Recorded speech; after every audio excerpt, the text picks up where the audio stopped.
Olá a todos e todas mais uma vez, eu sou Pablo Rodrigues, sejam bem-vindos ao História Contrapelo 2. Deixa o like no vídeo, também se inscreve no meu canal, estamos aí na meta dos 100 inscritos.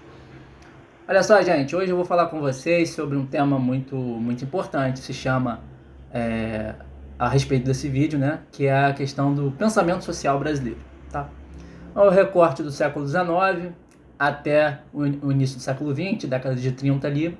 Então a gente vai falar sobre uma série de autores, um desses autores, dois autores importantes para a construção de uma história no Brasil a partir do final do século XIX, que foi Van Argen e o Capistrano de Abreu.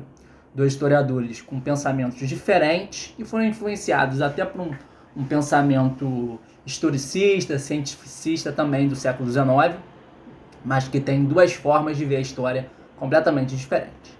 O Van Argen era um pensador que de origem alemã, também viveu em Portugal durante muitos anos e passou a viver no Brasil, e a partir do momento que ele começou a escrever, ele tinha uma visão positiva da monarquia portuguesa. Então ele fazia um elogio à monarquia portuguesa, ao papel da colonização portuguesa no Brasil, que foi muito importante, enfim. E ele fazia uma apologia dessa monarquia portuguesa. Capistrano de Abreu, por outro lado, tinha uma visão mais sobre o povo brasileiro e a importância que a criação desse povo a partir da fusão de três matizes diferentes, culturais, étnicas, o português, o negro e o indígena, a partir dessa miscigenação que surgiu o Brasil. Então, vamos dizer assim, o descobrimento do Brasil, né, ou o redescobrimento desse Brasil, é a partir da constituição de um povo brasileiro novo, uma coisa nova, tá? Essa ideia, ela é retomada depois, tá, por um outro pensador brasileiro muito importante, que eu vou falar aqui nesse vídeo, mas de uma maneira mais simplificada, que foi Darcy Ribeiro, tá bom? A gente vai retomar. E aí o Van Argen lá, pra gente voltar rapidamente, ele tinha essa visão de defesa da monarquia portuguesa. Ele falou o seguinte: os indígenas, os negros não têm importância. Até não é anacronismo dizer, tá, que ele escrevia até com um certo conteúdo racista, porque no final do século XIX o racismo era considerado ciência, tá bom? Tinha o racismo científico. Então ele não via a questão da miscigenação com bons olhos, não só ele, mas muitos outros pensadores da época.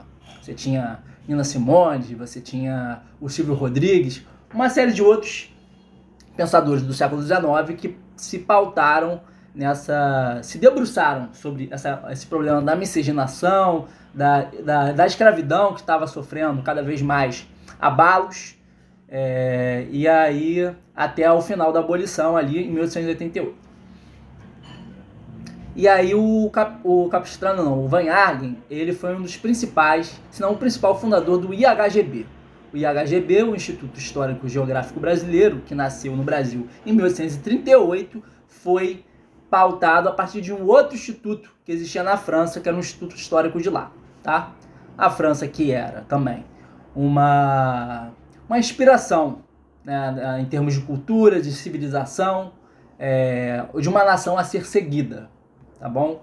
Então, embora, né, nós tínhamos aqui no Brasil um império luso-brasileiro, né, com dois imperadores, um português e depois um nascido no Brasil, que foi Dom Pedro II, então você tinha essa afinidade, né, entre Portugal e a França naquele momento.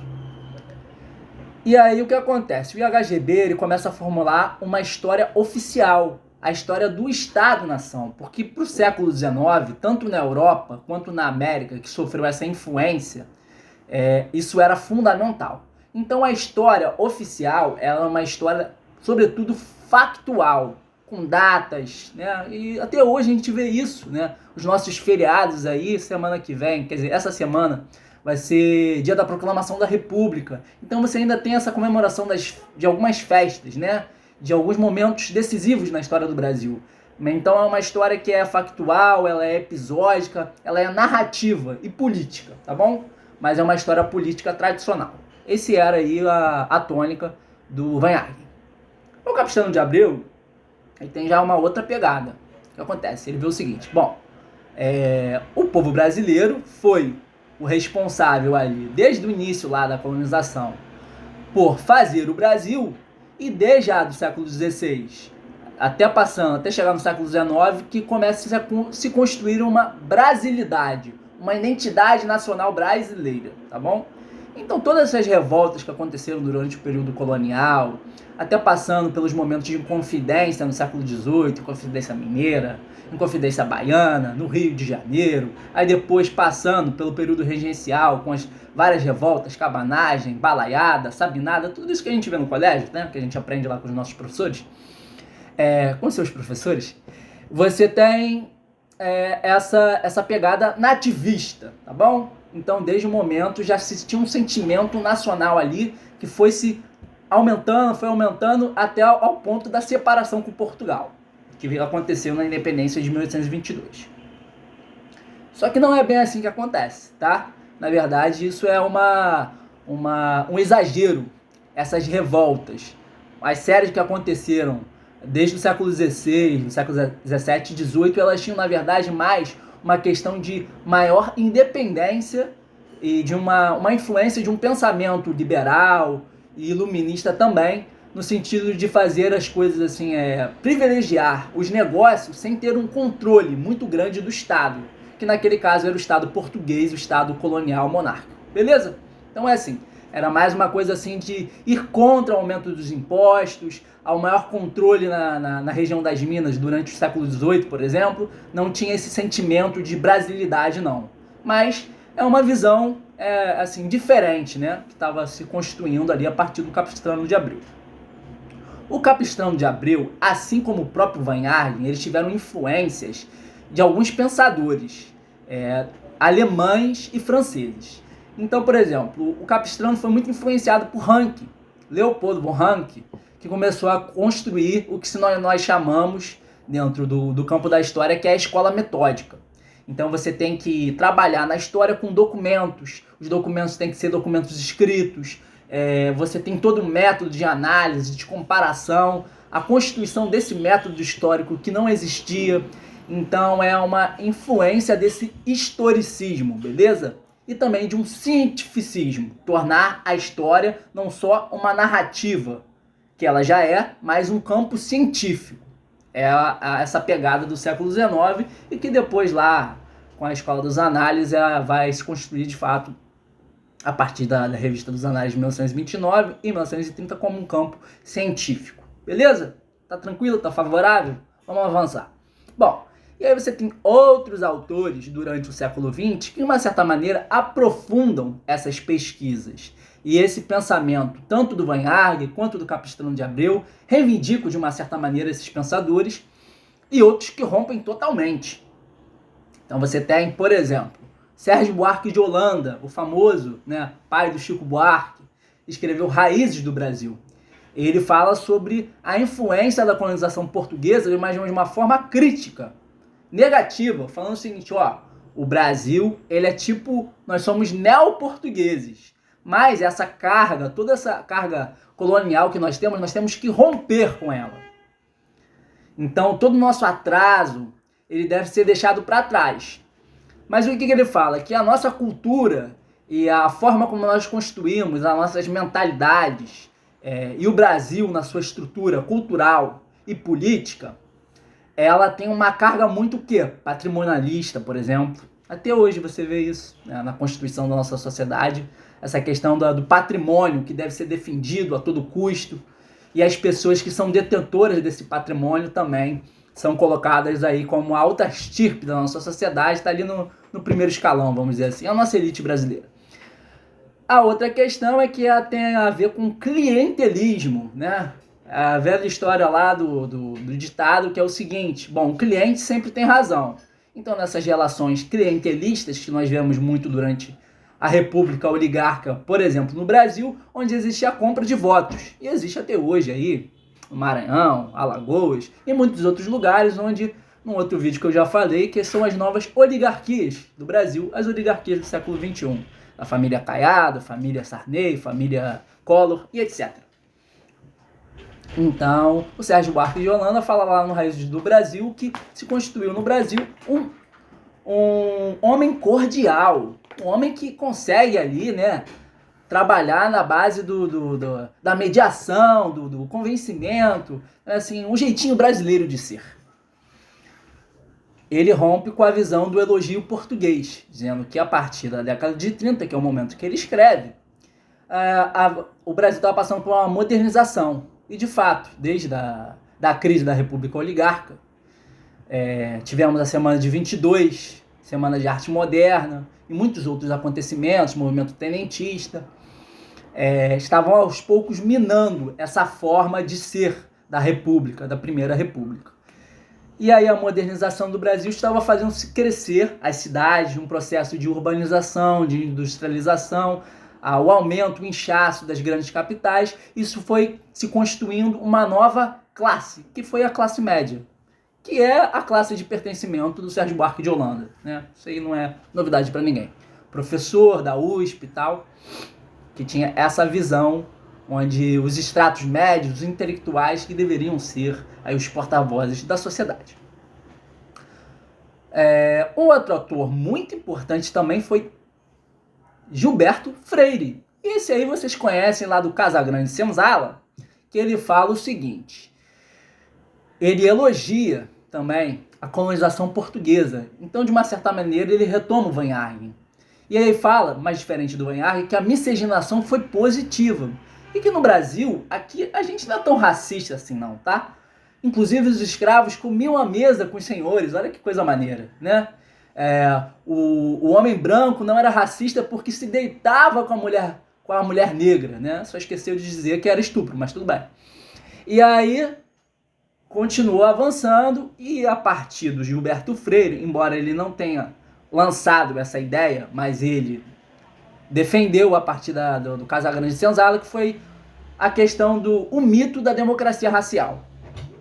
A gente ainda acredita que o Brasil não é tão racista assim, que aqui o nosso racismo, diferente dos Estados Unidos, da África do Sul e de outros lugares, onde esse racismo, como aconteceu a partir do nazismo na Segunda Guerra Mundial com o Holocausto, terminando uma porrada de judeus, que aqui é mais leve, é mais brando, é suave e a gente consegue tocar a vida, inclusive a existência de pessoas negras nos postos de trabalho ou até na representatividade política, de uma certa maneira propaga essa ideia de democracia racial, que aqui tá tudo bom, que todo mundo é amigo e segue o baile.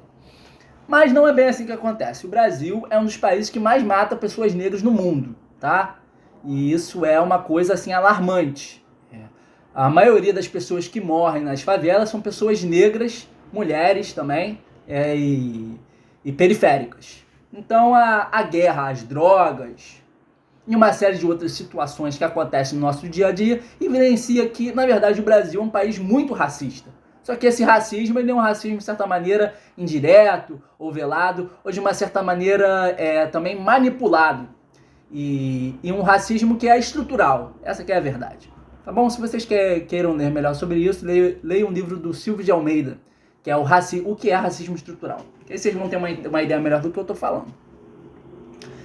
E aí, também nós temos um outro autor muito importante, que foi Darcy Ribeiro. Darcy Ribeiro, ele aprofunda a ideia do Capistrano de Abreu. Ele fala o seguinte: bom, o Brasil ele surgiu a partir do caldeamento cultural entre 3 matizes diferentes. O branco português, lá, colonizador, o negro africano, escravizado, e o indígena, tá bom? E aí, a partir disso, o que acontece? O brasileiro, dando até o exemplo do bandeirante paulista, que é mestiço, né? Os bandeirantes paulistas, que até na Revolução de 22, em São Paulo, a Revolução Constitucionalista, trazia a ideia do herói bandeirante, porque foi aquele que desbravou o território, que conseguiu apresar os indígenas, conseguiu diminuir as tensões sociais, achar o ouro, colonizar o Brasil por dentro, tudo manipulado, tá? Beleza? Não foi muito bem assim que aconteceu, não. Mas é isso aí. E aí, o Darcy Ribeiro, mas para falar sobre a questão da etnia que surge e dessa brasilidade que o Capistrano já falava, ele fala o seguinte: bom, o Brasil é uma nova Roma. Ele é uma nova Roma porque lá no Império Romano, Roma né, os imperadores, enfim, eram mestiços, né? Eles tinham uma série de influências germânicas, de outros povos orientais, enfim, e que acabaram se construindo como um povo novo. E é por isso que o Brasil é uma nova Roma, surgida aí do empreendimento do colonizador português, do apresamento desse índio e desse escravizado negro também, e aí surge aí uma Roma tropical, né? Mas lavrada com sangue indígena e sangue negro. O Darcy Ribeiro dizia no Povo Brasileiro que o Brasil sempre foi um país que atendeu a interesses externos. Nós somos um proletariado externo, porque nós sempre estamos trabalhando para os interesses de nações estrangeiras. E é verdade, até hoje é assim. Porque o Brasil continua sendo exportador de matéria-prima. E a gente absorve tecnologia que vem dos outros países e isso fundamenta a nossa dependência econômica. Então, o Darcy fala o seguinte, bom, nós temos o povo brasileiro e esse povo brasileiro ele foi surgindo, se construindo em vários blocos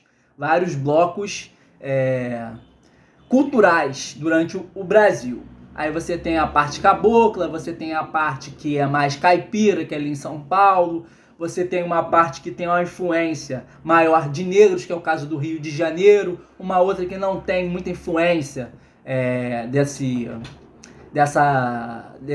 sangue negro, que é o caso do Rio Grande do Sul, Santa Catarina, enfim, e Paraná, que teve uma colonização alemã, italiana, enfim, que formou ali o gaúcho, a região gaúcha, região pastoril.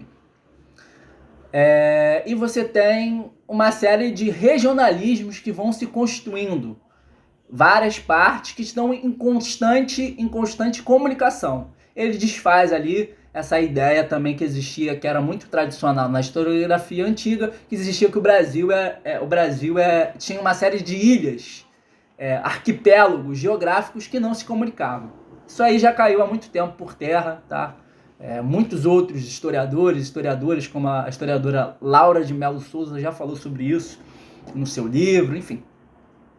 E isso aí já foi.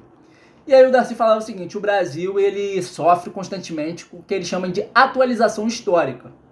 E nós estamos passando por uma nova atualização histórica, que é o seguinte, bom, o Brasil ele é um proletariado externo, serve a nações estrangeiras, ao capital estrangeiro. A nossa elite ela é uma elite alienada e alienante, porque ela não sabe do seu papel, ou melhor, ela abdicou do seu papel de fazer uma nação próspera e uma nação que fosse justa e independente. Ela faz o seguinte,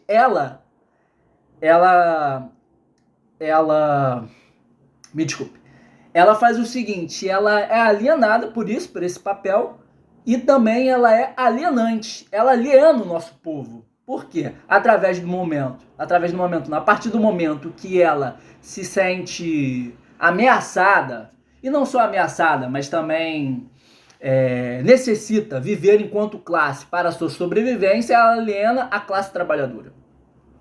Então, por que ela é alienada? Porque ela não sabe do seu papel, ou o papel, vamos dizer, de uma burguesia nacional. Isso não existe mais no Brasil. A burguesia que existe aqui, ela é brasileira, mas ela não é nacional, ela não defende os interesses da nação brasileira. Ela defende os seus interesses próprios de uma propriedade privada e os interesses alheios, espúrios que vêm do capital estrangeiro, tá bom? Das multinacionais, enfim, e do capital financeiro aí, Faria Lima e etc. Entenderam esse vídeo? Ele é um vídeo geral, ficou um pouco grande, mas eu tentei resumir para vocês. Esse é o Pensamento Social Brasileiro, o nome desse vídeo, Pensamento Social Brasileiro 1, tá? Eu vou falar de outros autores aí, nos próximos vídeos, e aí vocês vão cada vez mais procurar saber sobre esses autores. Então, dos autores que eu falei aqui, o Van Hagen, o Capistrano de Abreu, o Sérgio Buarque de Holanda, o Gilberto Freire e o Darcy Ribeiro. Show? Procurei esses autores aí, e sobretudo esses do século XX, que tem uma pegada e uma crítica maior, tá? A questão da colonização portuguesa no Brasil. É isso aí, gente. Até o próximo vídeo. Se inscrevam no História Contra Pelo 2. Eu sou Pablo Rodrigues e até a próxima.